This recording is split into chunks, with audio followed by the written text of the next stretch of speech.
One of my colleagues that I used to know as a registrar, he's originally from Nepal, and he essentially raised some money, got a charity together.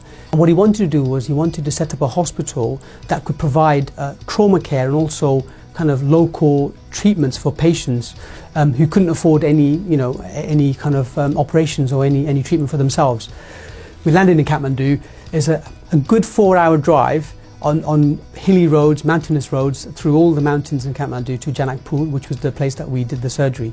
And essentially what we did, we spent a whole week there, and we went out with the local doctors and surgeons that had been trained mainly in India, and we went out and we did mouth cancer screening camps. And what we did was we screened patients for free in rural villages around the surrounding kind of locale. The commonest things we saw were like neck lumps, were mouth cancers.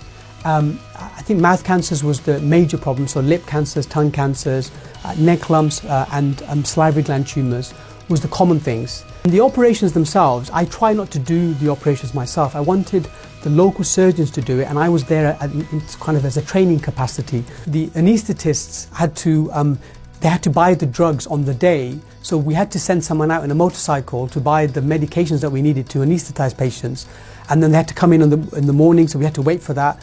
The instruments that we had to adapt because they were all used instruments, sterile but used, so you didn't have all the little things that you were used to in the UK. The hospital is literally, it's just a few rooms. The nursing staff are very, very few of them.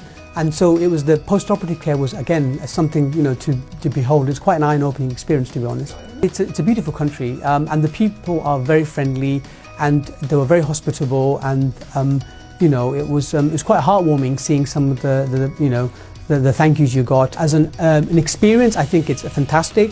But I think with these countries, I think it's important to be able to provide a skill set. So as a senior trainee, maybe I think it would be recommended because it gives them experience, contacts, and also makes them appreciate some of the skill sets that you need in different countries.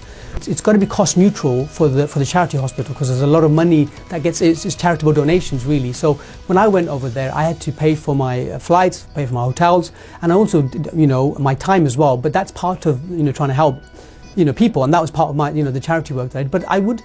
I think if you have, if you know people, if you have consultants who are going, I think it's always an experience to go because then hopefully you can take that forward, and go yourself when you're a consultant.